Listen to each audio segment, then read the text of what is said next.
Hello, everyone. I think we're live here.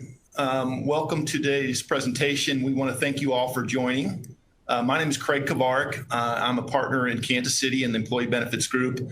I have the privilege and sometimes the administrative headache of being the chairperson of our Employee Benefits and Executive Comp Group. And so I'm going to be moderating our presentation today. And again, thank you all for joining us. Before we begin, we're going to talk about a few housekeeping matters that are pretty simple. We hope if you have any questions, we hope that you post those, and down below there's an icon for questions. And we've got some time at the end of our presentation to address questions. If you need a copy of the PDF for later, we have that under the resources folder. We've also set this up so that we have HR and legal education credit, and you can get that under the CEU icon below. If you're looking for Kansas CLE, you're going to have to take the survey at the end in order to get Kansas CLE, so make sure you do that. And then a certificate of attendance, including the course number, is going to be emailed to you tomorrow, along with a recording of this webcast. Again, at the end, regardless of whether you're taking the Kansas CLE credit, we hope that you'll do the survey, because that's important to us and helps us come up with these presentations, and we like your honest feedback. So we'll get going. So before we start, the title of our presentation is Deep Dive into Fiduciary Findings. And frankly, that's a very poor title for today's presentation. We could not do justice to all the fiduciary issues in a single hour. But really the point we wanted to emphasize is we're not going to be spending any time today talking about the basics. We are confident that everyone that's attending today has a good understanding of what their fiduciary responsibilities are. But we're like you. Every day we read reports, and we're seeing lots and lots of litigation in the ERISA space, and that includes 401k and 403b plans, and we are also seeing increased litigation in the health and welfare space. And then, of course, even in the defined benefit pension plan space. Today, we're really focusing on 401k and 403b plans. I want to challenge you all. First of all, I'm confident that you all work with outstanding advisors. You've been educated. You know what your fiduciary responsibilities are. However, I want to challenge you today to just kind of step back, put aside, listen to what we're saying. And if you can take away some key takeaways today, or sort of think outside the box and say, what are some things that we can do to improve our fiduciary practices? And Pat's going to talk in particular about some litigation, and I want you to think about, hey, maybe we ought to be doing this or improving our practices. So again, try to think outside the box and really evaluate yourself on this. So I'm going to kick it over to my colleagues here, Dave and Pat and Alan, and here's our contact information. We're all going to be speaking, and then we're going to come back at the end with some Q&As. So our topics is Dave's going to kick it off with some fiduciary governance and talk briefly about the new advisory rule. We see lots and lots about the definition of fiduciary and the Department of Labor's view and perspectives on this, and Dave's going to kind of tie that all into how it impacts employers. Pat's going to give us an update on the 401k and 403b litigation and try to summarize that. And then Alan is going to spend some time really talking about the 5500 and the fee disclosure with the idea of really making sure that giving us some ideas of how we can better understand the fees that we are in fact paying. And then we'll close it out with some Q&As, and we'll be done by 1 o'clock. So Dave, I'm going to turn it over to you, and I'm going to go on to mute. Thank you. Excellent. Thank you, Craig. So my name is Dave Eckhart, partner in the Milwaukee office in the employee benefits practice. So I'm going to talk about fiduciary governance for the most part of my presentation. And this is really a precursor to kind of what Pat is going to be talking about with litigation. So fiduciary governance is the process and the procedures that employers and plan sponsors put in place so that they can protect themselves in the event that litigation were to arise in the future. Then I'm going to talk about the new investment advisor rule, which has kind of been in the news lately over the last couple months. It doesn't have a huge impact on employers, but I'm just going to touch on it and kind of talk about how it's going to impact employers. So just to kind of set the stage, what is the roadmap for an ERISA fiduciary? Well, the first question I think that everybody has to ask as a plan sponsor is, who are the fiduciaries of the plan? This is a very simple question and it seems very straightforward, but when we, survey a room full of attendees or we talk to our clients, the answers to that question are all across the board. Some people will say, well, that's, clearly the board of directors, or it's clearly a committee, or it's an investment advisor or an investment manager. And so there's lots of different players. And so the first thing we need to do is identify who are the true fiduciaries, who are making decisions, who are providing recommendations, who's administering the plan. And then we need to identify those responsibilities. And so, again, that's a lot. It sounds pretty simple, but it's actually a very important first step. Then we need to understand what those functions are of those fiduciaries. And different fiduciaries have different functions. So one fiduciary may be, looking at the administration, while another fiduciary may be looking at the investment options under the plan. And so we need to understand the different players and we need to understand the different functions. And then, once we identify those fiduciaries and their responsibilities, each one of them needs to understand, what the different ERISA fiduciary duties are. And we need to make sure that they understand prohibited transactions and how to avoid those prohibited transactions and conflicts of interest. And lastly, we need to understand the consequences of fiduciary liability. I think most of us know that ERISA imposes personal liability on fiduciaries in the event of a breach. Now we're going to talk about how that normally, doesn't get to that point, to the personal liability, but that is a consequence. And so this should be important to anybody who's working with a plan. So who are the fiduciary players? We have the employer, who's kind of by default the named fiduciary. Larger companies are run by a board of directors. And so typically, if we do nothing else, the named fiduciary will be the board of directors, which again controls the company. If we have kind of a smaller privately held company, sometimes that can be the owners, because the owners are the ones that are controlling the operations of the plan, operations of the company. They're making decisions. And so just as a default, we start out with the employer being the named fiduciary. Then we usually have investment committees or plan administrative committees, and we'll talk about how we establish those. But those are typically implemented and established to basically administer the plan, oversee the plan, review the investments, etc., to take away some of that responsibility and that liability from the board of directors. Then we have a plan administrator. That's typically a third-party administrator. There's can be a record keeper. There can be other service providers. They're the ones that are really kind of the day-to-day service provider that's handling all the administration, all the ins and outs of the plans, et cetera. Then we have a trustee. That's the entity typically that's responsible of overseeing the plan assets that are held in trust. And then we have investment advisors and investment managers. And just a quick, background on the difference between those two. An investment advisor is someone who recommends investment options to the plan. They recommend whether to include a new investment option, take out investment options, put investments on a watch list. And then the committee or the other fiduciaries of the plan will either accept or not accept the recommendations of the advisor. So it's the plan fiduciaries that are ultimately making the decision. An investment manager, on the other hand, is someone who actually makes the decision on behalf of the plan sponsor. So there's more fiduciary duty that's delegated to the manager than an advisor.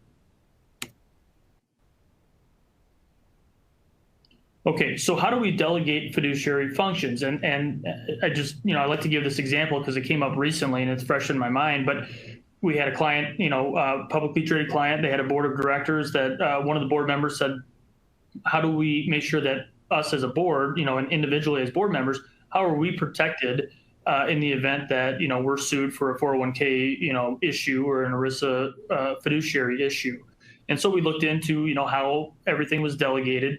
And really that's one of the primary ways to limit the liability of the board of directors. And I'm going to skip ahead to my last bullet here because it kind of goes first. But how do we delegate that? How do we get the fiduciaries? How do we get the fiduciary obligations from the board to these other committees or other fiduciaries? And the primary way to do that is through a resolution of the board. The board needs to, as the first named fiduciary, needs to delegate that and properly delegate it to somebody else. That's typically, an investment committee or a plan administrative committee. And so in order to delegate that, we need a resolution from the board to the committee. Then the committee needs to be established, and that's established with a charter. A charter kind of lays out, it's almost like the bylaws of the committee. It lays out all the functions of the committee. It lays out how they're going to meet, how they're going to make decisions, et cetera. And then we also need potentially certain authorizations. So if we want certain people to sign off on certain documents, then we need specific authorizations that are going to give these people the authority to either make decisions or sign off on documents. So we got to create this nice link and this nice chain of a delegation to ensure that the board, again, who starts off as the fiduciary, has properly delegated all of those functions to a third party or to a committee or what have you. And the reason why you need to do that is because if you don't have that and the company is sued, they're going to sue, the plaintiffs are going to sue all the fiduciaries.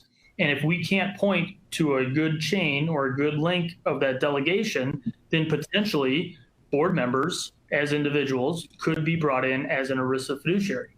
So we want to make sure that the board and whoever we don't want to be fiduciaries are not brought into a lawsuit. So that's kind of how we delegate. We look at all those things. We try to connect the dots. We try to make sure that we have a good link there. But okay, so now we've delegated those fiduciary functions. Now what else can the board do, or what else can fiduciaries do to make sure that their liability is limited? Well, anytime a fiduciary appoints other fiduciaries, there's still a duty to monitor and review the other fiduciaries. And so just because the board has properly delegated fiduciary functions to others, the board is still going to have an obligation to review and monitor those other fiduciaries, making sure that they're doing their job. They don't necessarily have to get involved in the day-to-day, operation of the plan or review the performance or anything like that. They just need to make sure that it's functioning properly, that things are running smoothly, and if it's not, then the board, as the ultimate fiduciary, needs to make some changes. So how can fiduciaries be protected? Well, number one is making sure that we have this prudent process and a governance process in place, which includes the proper delegation. It includes a formal committee. It includes the governance, structure that I was just talking about. And then I think, the primary way that fiduciaries are covered is through fiduciary liability insurance. As I mentioned, fiduciaries can be personally liable. So we have this insurance policy that's going to apply to all the fiduciaries. And the key for employers is when you obtain this fiduciary liability insurance, which by the way is different than just directors and officers coverage. A lot of times that will carve out ERISA fiduciary liability. So we either need a rider or we need a separate policy. The key is when you're looking at that policy to make sure that it covers everything that you want covered. This is the time when you enter into one of these insurance arrangements to negotiate that policy and make sure it doesn't have anything that's carved out or that could be carved out in the event that the company or a fiduciary is sued. We also want to see who it covers. Does it cover any functional fiduciaries? So anybody who may be considered a fiduciary, even though we haven't formally delegated, the fiduciary title to that person, will it cover that functional fiduciary? So those are some things that you need to think about and look at when you're signing one of these, insurance policies, because you don't want to get burned on the back end where the policy, won't kick in or the carrier will try to push back. Sometimes we'll have plan indemnification, where fiduciaries can be covered either from the company or by the plan for any sort of losses. So that's another way that individual fiduciaries can be covered in the event that they were to get brought into a lawsuit.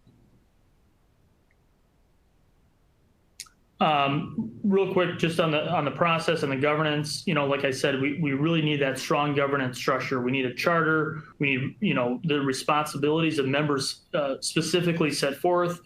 Okay, so now we set up the playbook, right? We have the delegation, we have the structure, we have the charter, we got the committee. So how do we execute on that? Well, that's going to require, regular meetings. And what do we do at those meetings? Well, we're gonna look at fees. We're gonna look at the fees of the service providers. We're gonna look at fees of the investments, and we're going to analyze, how those fees fall in line with the market. And that's going to be one of our best defenses is if we can show that we've done that review and that we're benchmarking fees.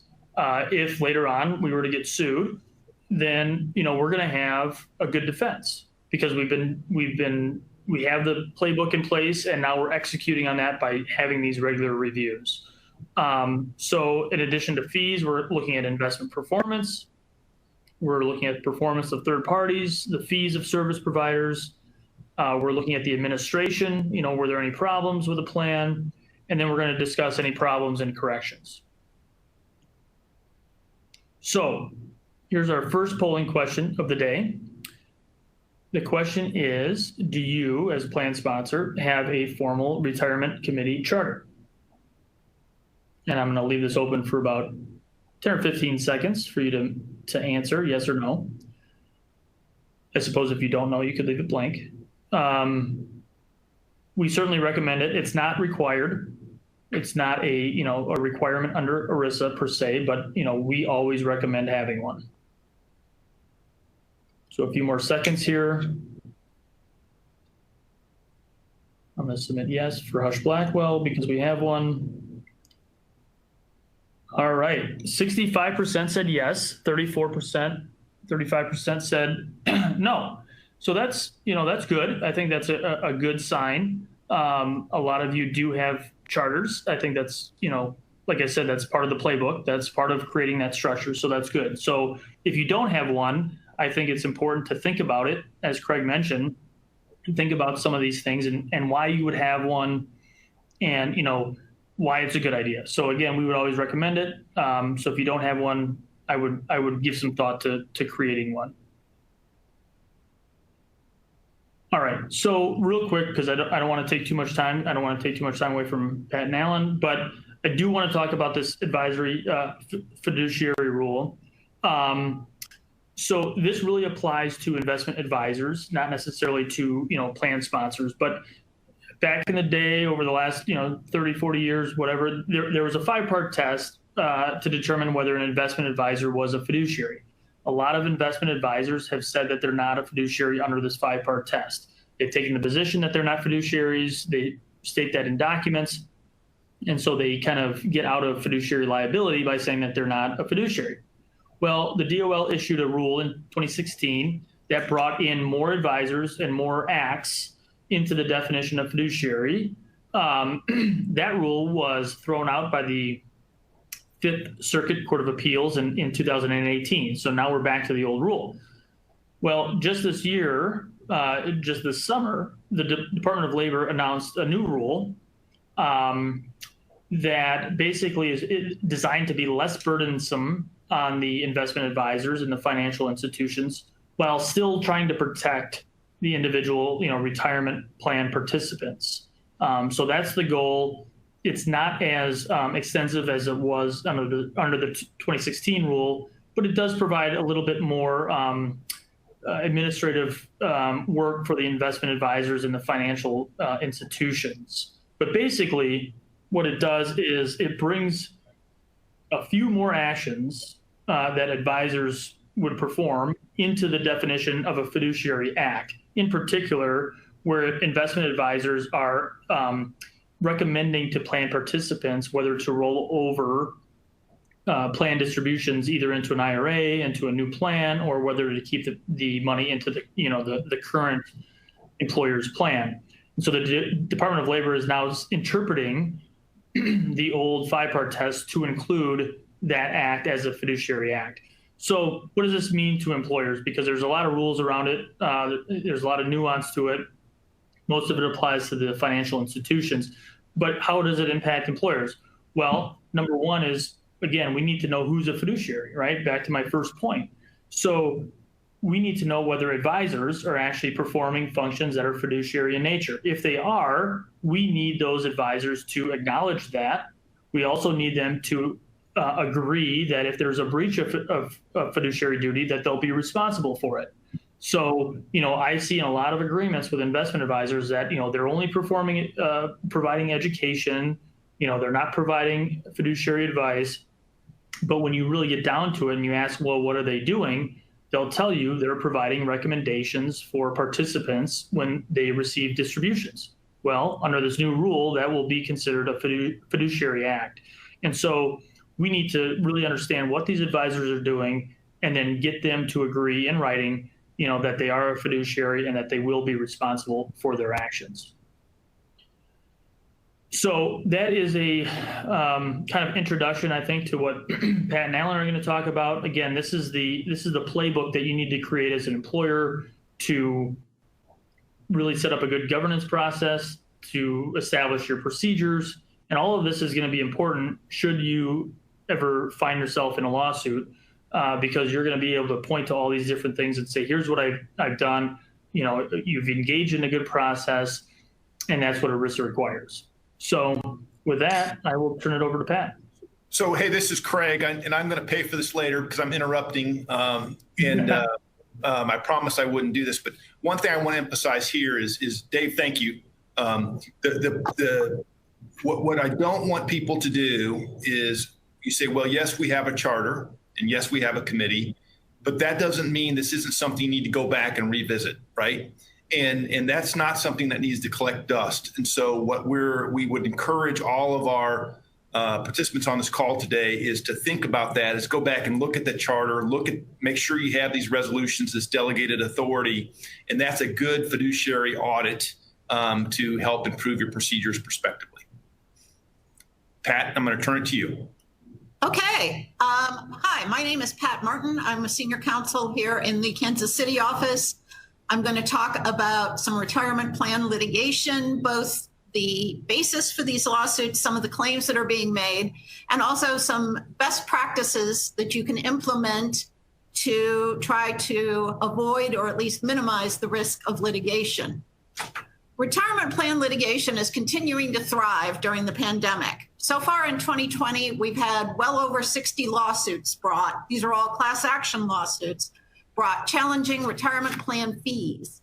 We've had suits brought challenging the choice of funds offered under the plan. We've had several suits brought challenging the use of participant data by record keepers to market other services to plan participants. We've had at least one suit brought challenging the plan's cybersecurity protections because of a breach. And I'm going to talk very briefly at the end about some defined benefit plan actuarial assumption litigation. The biggest source of litigation has been fee litigation. Allegations that record-keeping fees are too high, allegations that the plan is using high-cost funds rather than comparable funds with lower costs to participants, allegations that plans are using high-cost share classes, that the plan is using retail class investment shares when you could be getting institutional class shares with a lower cost to participants. So what should you be doing to minimize your risk of this litigation? And the most important thing is to regularly benchmark the fees for record keeping and the fees that are being paid by your funds. And by regularly benchmarking, you should be looking at fund fees at least once a year. You should be looking at your benchmarking fees every year, every couple of years, every time you have a significant change in your plan population or in your plan assets. You need to be continuously monitoring these fees. Every time you do an investment review, which you should be doing quarterly, if not annually, you should be looking again at the fees. Have any fee structures within those funds changed? You need to actively negotiate these fees and share classes. For example, if you have a major acquisition and your plan population doubles, you should be going back to your record keeper and saying, hey, we've got some economies of scale here. I shouldn't be paying twice as much in record keeping.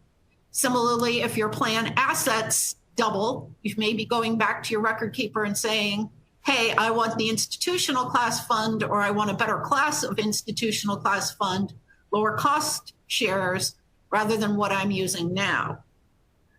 One of the most important things is to document these reviews in your minutes, because if you ever do get sued, you're going to have to be able to prove that you did these things. And having committee meeting minutes, robust minutes showing, yes, we considered the fees. Yes, we talked about different ways of paying fees. Yes, we talked about impact of fees on participants. And this is what we concluded and why. When you can show that in litigation, you've gone a long way. There is no single correct answer as to how to pay fees. Your record keeper needs to make money. Your mutual funds need to make money. You're going to have to pay some fees somehow.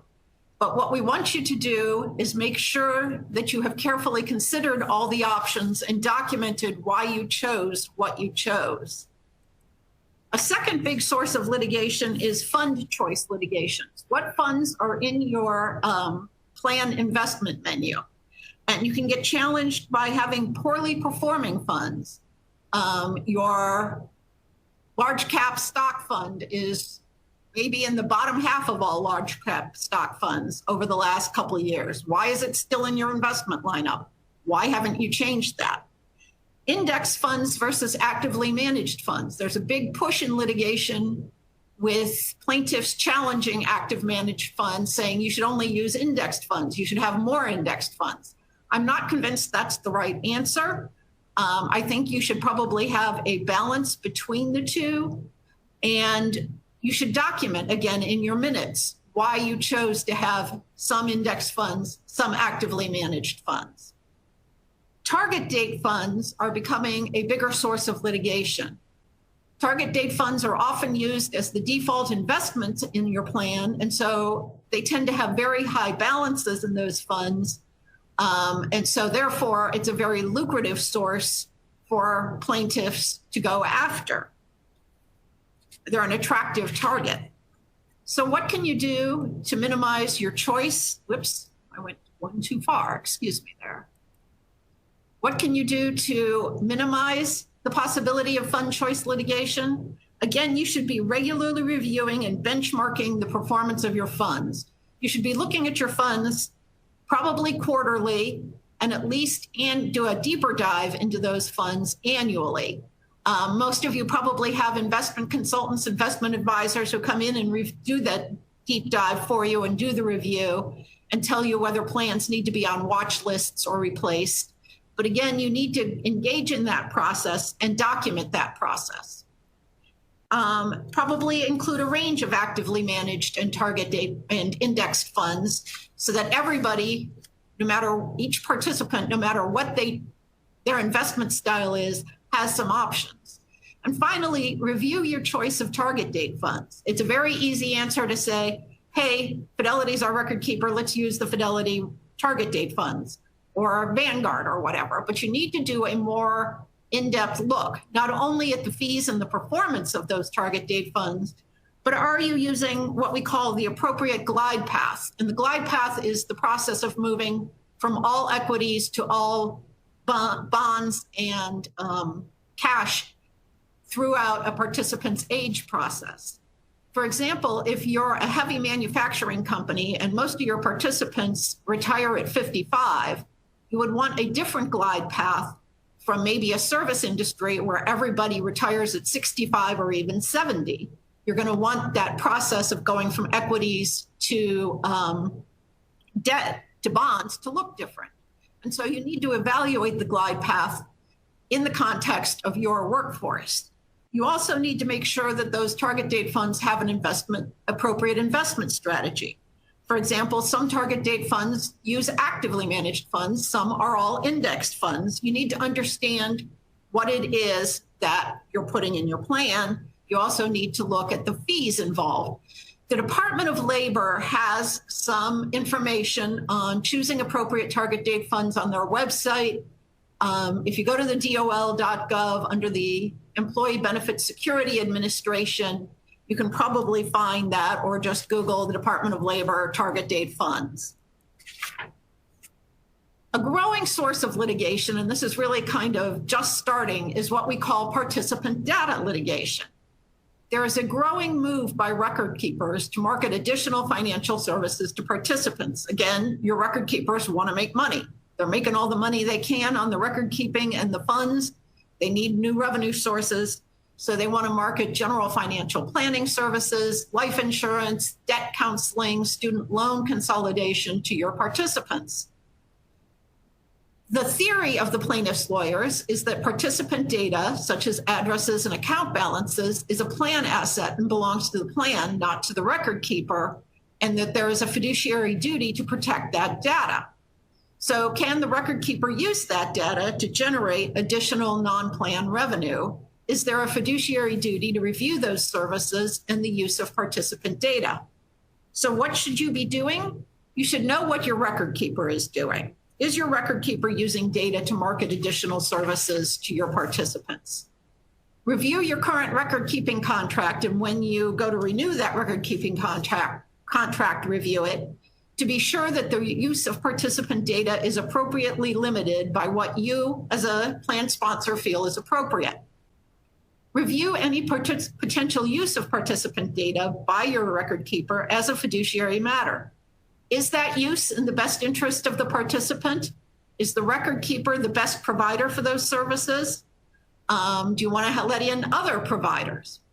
And make sure that the use of participant data terminates when the record keeping contract terminates, so that if you move from, for example, Fidelity to Vanguard, that Fidelity doesn't hold on to that data and continue to use it to market services to your participants. Finally, one more growing area of our fiduciary litigation is cybersecurity litigation. To date, we haven't had any major breaches of participant data or of participant assets. And it's really two types of cybersecurity: protecting participant data, such as names and social security numbers, as well as protecting participant account balances from somebody hacking into a website and cleaning out a participant account. Is there a fiduciary duty to protect this data and account balances? The Department of Labor and plaintiffs' lawyers would say yes, and I think there probably is. There's at least been one decision where the court held that there was a fiduciary duty to protect participant assets from cyber attack. The Department of Labor has said that it expects plan administrators and service providers to reduce participant exposure to data breaches. The DOL hasn't really produced any good guidance on this. They did produce a 2016 report, which was pretty general and basically says you need to have a cybersecurity strategy. My personal position is anything from 2016 in the cybersecurity world is probably pretty outdated. So what can you do to minimize? Again, I went a little too far. This is a little too sensitive to my clicks. What are your best practices for this? And one best practice with regard to your provider contracts is to review and negotiate them with cybersecurity in mind. Make sure the provider contracts spell out responsibility, that there are clear indemnification provisions, that your providers are required to have adequate insurance coverage, cybersecurity insurance coverage, that you have the right to audit, that they will disclose it's called a Service Organization Control Reports and Audits, or SOC reports, and make sure that those contract protections extend to their subcontractors, so that if your record keeper subcontracts out to another entity to do some participant data or participant assets, that the cybersecurity provisions extend to those. And when we talk about providers, I'm not just talking about your record keeper. You're exchanging data with other consultants, maybe your retirement plan auditor. There are all kinds of providers that have access to data and may or may not have access to participant account balances.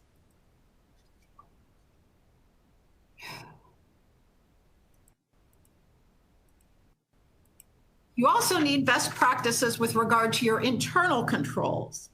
You need to be updating and testing those controls.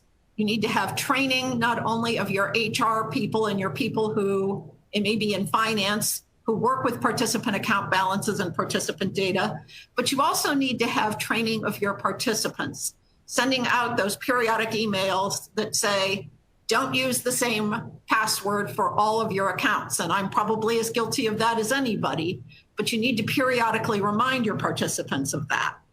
You need to make sure that you, the plan sponsor, have adequate cybersecurity insurance that will cover any breaches with respect to your plan. Remote working issues are pretty front and center these days with everyone working from home. To make sure that your HR and finance people who are dealing with plan assets, that their home networks and their remote sources are adequately protected. No one expects you as the plan sponsor to be a cybersecurity expert. ERISA expects you to make sure that you have hired adequate experts and that you monitor those experts. And one thing that I always suggest to retirement plan committees is that you have an annual meeting with whoever internally is responsible for the cybersecurity function with respect to your plan. Have that person attend a plan committee meeting and discuss how often they review and update the software and the hardware, how often they test it, and then document that in your participant minutes so that if the worst happens and that there's a major breach, you can show the judge, hey judge, look, we met with our cybersecurity guy and this is what he told us he did. We made sure that they test. We made sure that we update our software. We've made sure that we send out emails to participants saying, update your password, and that probably Starbucks is not the best place to log on to your record keeper website. So that is maybe some of the best practices that you should be looking at for protecting yourself in the event of a breach. We have another poll question here, and that is, do you have an annual or other periodic retirement committee meeting that focuses primarily or solely on fees, benchmarking and reviewing those fees? So we'll give everybody a minute or so to answer this question. And then I'll go into my final topic once we've done that. And then we're going to hand it off to Alan. Alan is going to talk about fees, going into the fees, and going into how you can tell what kind of fees you're paying. So let's see how we're doing here. Annual meeting, about 59% say yes, about 41% say no. I'm going to assume that that 41% does do some periodic review of fees. You really do want to be doing at least an annual dive into the fees you're paying and to document that. Finally, I want to just talk very briefly about some defined benefit litigation for those of you who have traditional pension plans, defined benefit pension plans. There have been about 11 class action suits filed, and these are against very large employers, challenging the actuarial assumptions used by pension plans to value annuities and also, in some cases, to value early retirements. Many plans use mortality tables from the 1950s through the 1980s, and I think, as we all know, mortality has improved considerably since those times. And the plaintiffs are challenging it, saying that the use of an outdated mortality table causes the benefits to be paid to be less than they would be if you used a more current mortality table. Pretty much all of these suits are still in the procedural stages. We did actually just this Monday get one decision on a very small issue on the merits. Very happily, that decision was in favor of the plan sponsor. The judge in that case said that the actuarial table was being used by the plan was permissible. But I think the takeaway here is if you have a defined benefit pension plan, you really do need to be talking to your actuaries now about the mortality table you use and any potential risk exposure if one of these lawsuits should be brought against you. I'm going to turn it over to Alan, who's going to talk more about fees and figuring out what kind of fees you're paying. Alan? Thank you, Pat. Pat has given a really great overview of some of the issues that are being addressed in the courts with respect to 401k plans in particular. I'm going to get really granular with one case that was recently decided. It wasn't a final decision, it was a preliminary decision, but the purpose of focusing on one particular case and the information that was available to the plaintiff's attorneys is so that the fiduciaries who were on the call and those who advise the fiduciaries, benefit managers or whoever is responsible for helping the fiduciaries carry out their duties, can see the ammunition that plaintiffs' attorneys use to prepare a suit against the planned fiduciaries, because fiduciaries have a target on their chest, and you need to understand the kind of weapons that plaintiffs and their attorneys can utilize, and the ammunition that they can shoot at you. So if you understand that, then you're going to be in a better position to be able to deflect those shots when they come to you, because you don't want to be the prey of a plaintiff's attorney. And really, I have a very simple message to the planned fiduciaries. Do your job. If you understand what your job is and you are attentive to it, then it'll be much easier for us to defend you if your practices are challenged either by the Department of Labor in an examination of the plan or by a plaintiff's suit. So the case that I want to focus in on, it involves AutoZone. This is a class action. The complaint was filed in November of 2019. And just last week, and actually 2 weeks ago, the court determined that decided to dismiss or to deny the defendant's motion to dismiss. Now, this is a very preliminary stage of the litigation, and so there will be a lot more to come on this. The standard for a plaintiff to get through a motion to dismiss or to survive a motion to dismiss is whether the complaint states a claim to relief that's plausible on its face. So another way of saying that is, do the facts that are alleged in the complaint, assuming that all the facts are true, allow a court to conclude that the defendant is liable for the alleged misconduct? And I've got to say that, you have to keep in mind that the allegations, and we're going to detail those momentarily, they're just allegations. They're based solely on what was in the plaintiff's complaint. No discovery has taken place yet. And so the defendant in the case, which is AutoZone, which is a plan administrator, has not had an opportunity to present information about the fiduciary process, all the procedures that Dave and Pat have been recommending of the fiduciary meetings, understanding what they were deciding on, all of the reasons for making the choices that they made. None of that information has come out yet. So it may very well be, but we don't know yet, but it may very well be when the facts come out that this will result in a complete defense verdict, and that the plaintiffs will come away with nothing, and their lawyers will have spent a few years of their careers with nothing to show for it. But we don't know. We don't know at this point. And I just wanted to say that to before getting into a delineation of the claims. So the claims that are presented in this case, there are 6 of them.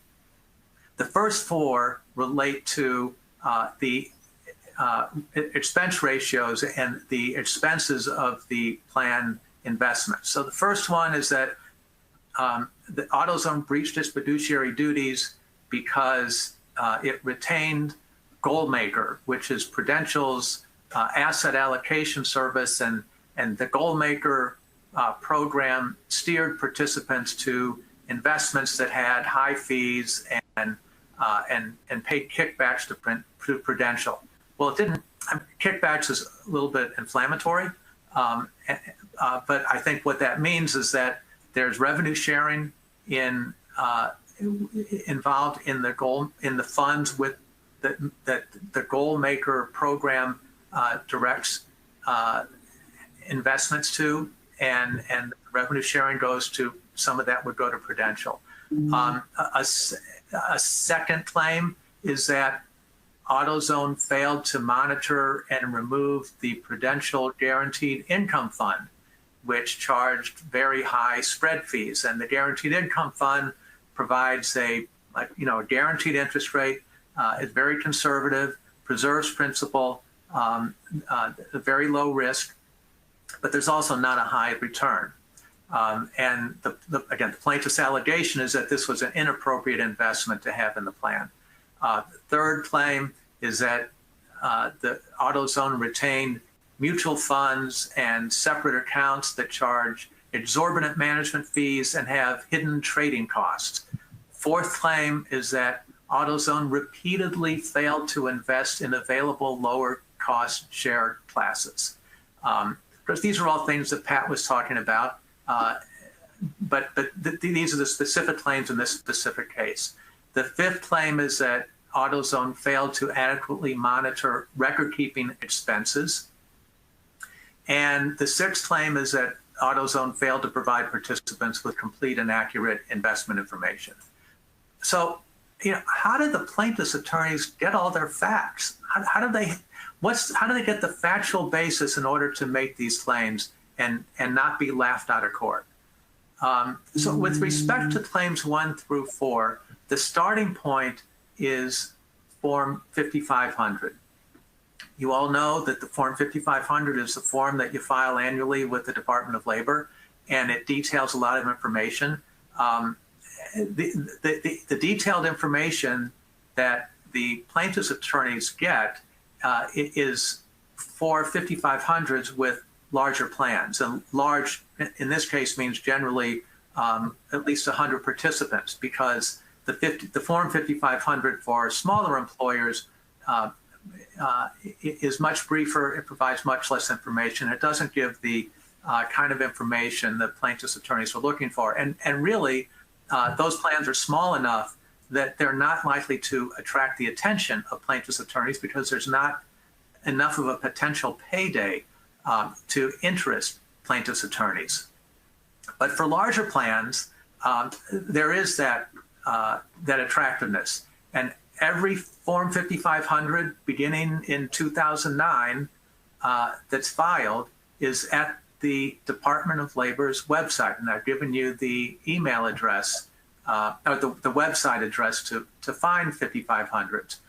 This is available to the world. So the 5500s that you file, that information is available to anybody who wants to look at it.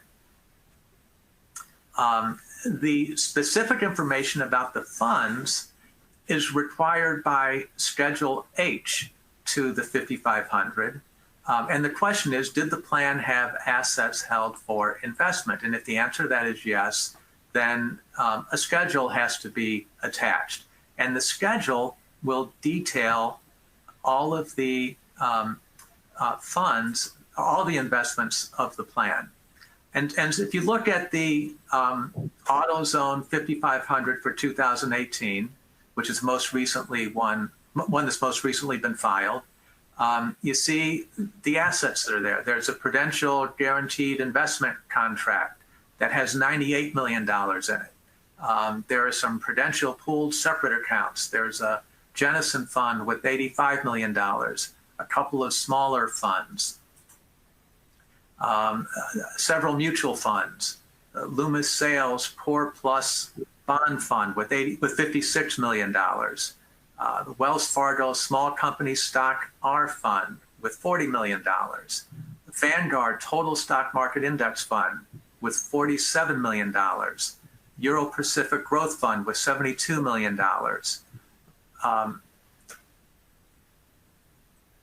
the Boston Partners Small Cap Value 2 Fund with $28 million, and the Delaware Value Institutional Fund at $71 million. So all this information is available for anybody in the world to see, including the plaintiff's attorneys who are trying to hunt you down. The next step for a plaintiff's attorney is you get that information from the 5500, and then you do an internet search.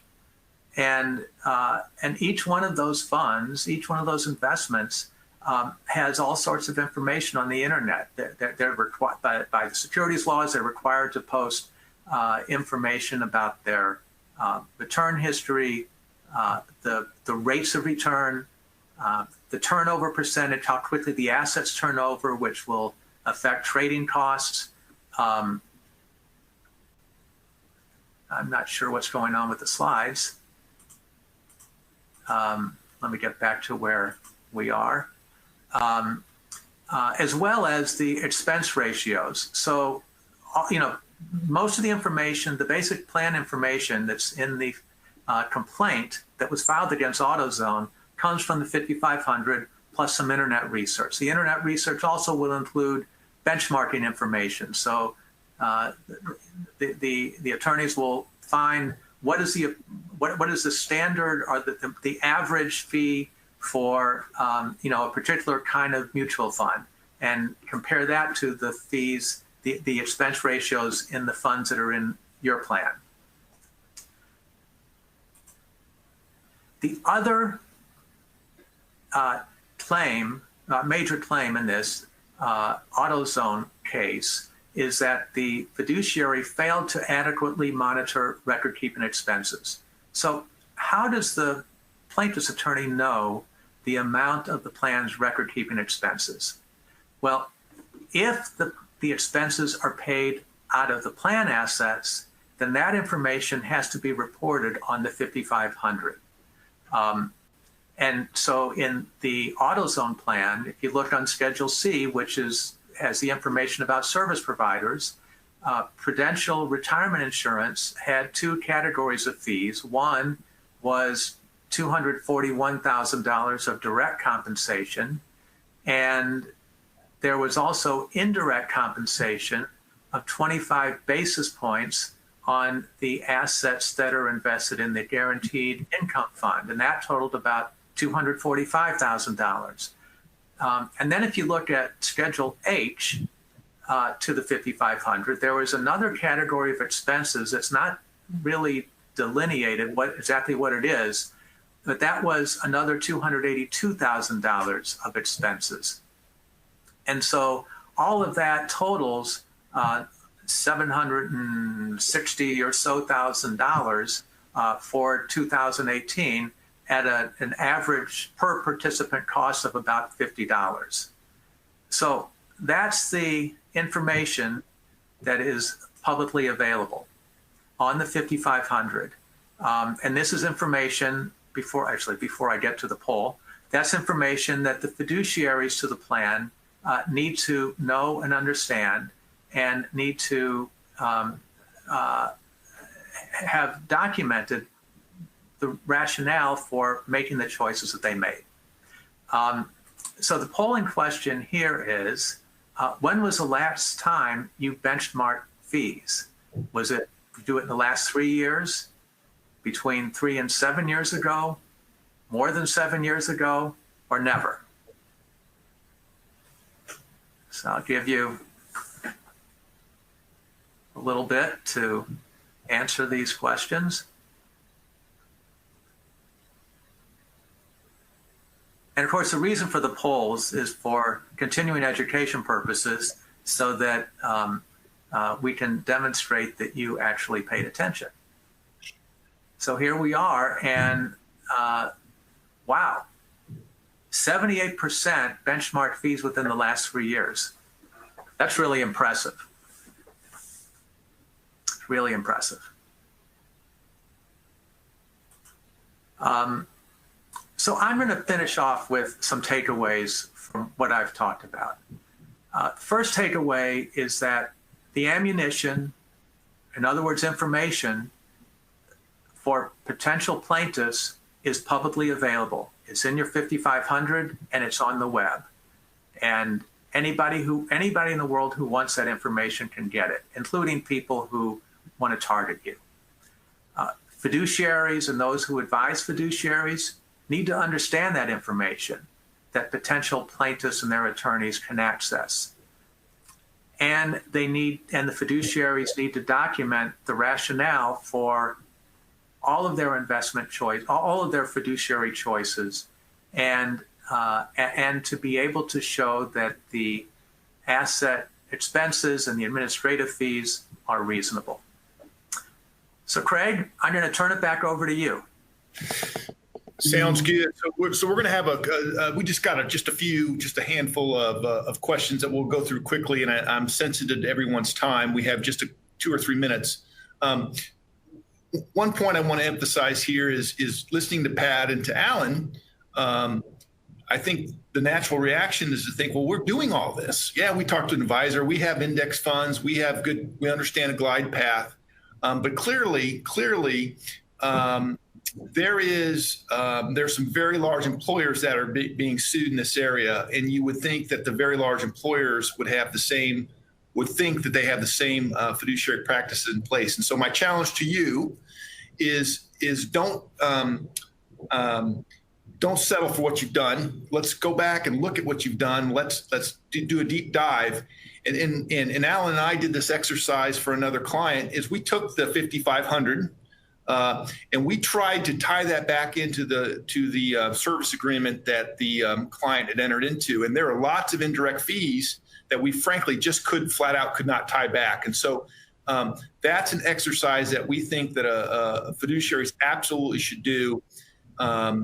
And this whole bit, again, we know that we're meeting routinely to talk about investment performance, and some of those meetings can become sort of mundane. You're meeting every quarter, and monitoring that can sometimes be senseless. But having a single annual focused retirement committee meeting focusing exclusively on fees is something that we strongly advise.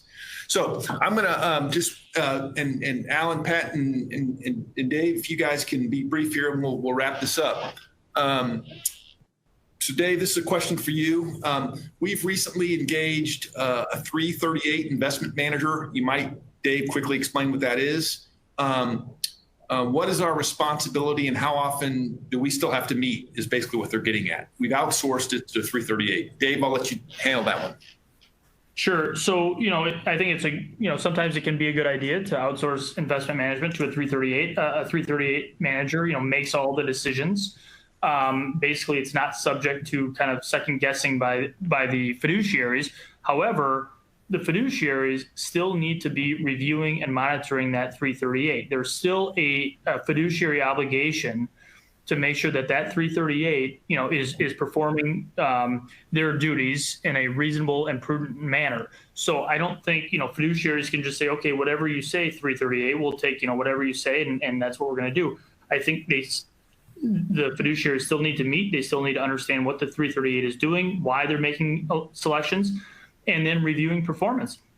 Because if that 338, isn't doing well, either fees are too high or the performance is too low, then they need to analyze whether they need to change their investment managers. And, as far as committee meetings go, I would say, a lot of our clients meet quarterly and they kind of discuss different things at those quarterly meetings. I think, one time a year having an ERISA attorney there is a good idea, maybe just once a year, at the most. But I think, there's different things that they can talk about. I think, to me, a quarterly meeting is a good schedule to have. Thank you, Dave. I attend lots of retirement meetings. At every meeting, I find it very valuable, and I think, but I think you're right. We're not asked to attend every meeting. Alan, this is a question. I'm not. I think what they're getting at is, and maybe you can flush this out. They're talking about they still use revenue funds, mutual funds that use revenue sharing to pay plan expenses. And is that still a permissible or advisable practice? Alan, I'll let you handle that one. Well, it's been the target of a lot of the litigation because you can get the same, because really the issue is how much are you paying the record keeper and the other advisors to the plan. And if that's going to be buried in revenue sharing expenses, then it's not a good practice. On the other hand, I think most plans these days have an ERISA account or, a fee account, and all the revenue sharing goes in there. And then the fees are paid out of that account, and what's left over, it kind of goes back to participants. If that's the way it's done, so that there's really, it's kind of inconsequential whether there's a separate charge to participants or if the fees are paid out of revenue sharing, then I don't think it's a bad practice. It might be cleaner not to have any revenue sharing and just to have a set amount charged against each participant's account in order to pay the record keeping fees. Thank you, Alan. And then Pat, this is a question that I'm going to pose to you, and this is a setup question that we've talked about. So this is really my question to you. Can you comment, Pat, about paying plan expense, taking all this off the table, and the possibility of employers paying record keeping fees or significantly subsidizing the record keeping fees outside the plan, similar to the way that many employers pay for audit fees, for example, or investment advisory fees outside the plan? Sure. And what Craig is suggesting is basically that these lawsuits that I talked about fees are being brought because the fees are being paid by the participants out of plan assets. It's charged against their accounts. And so if the employer pays the fees directly, then there's no issue to participants and no basis for a lawsuit. And I think that that's true. That does give you some protection on the record keeping fee. It doesn't give you obviously any protection on the claims based for fees on the mutual funds that are in the investment lineup, the class shares or the fees directly charged. But it does give you some protection on the record keeping. On the other hand, taking that over from the employer could be a pretty significant expense. I think you need to look at the number of participants you have and the per participant charge and see if that's something that would fit in your HR budget. But if it is something, then it certainly would give you some protection against participant lawsuits. Yes, I think it would on the fee piece. And again, there's so many benefit dollars that we can spend. And my thought is you can move some of those benefit dollars around to maybe minimize your fiduciary responsibility. There are a couple of questions that we haven't been able to answer. We really want to answer them. If you want to reach out to us directly, or if we can figure out who the emailer is, we'll email and respond to your questions. So I'm sensitive to everyone's time. Thank you very, very much for joining us. This, again, a closing reminder that this has been approved for HR and legal education, and go to the CEU icon below on your screen, and we'll be sending that certificate tomorrow. And again, if you'd be kind enough to complete the survey, we would greatly appreciate it. Pat, Alan, and Dave, thank you for presenting, and everyone have a great day. Thank you. Thanks.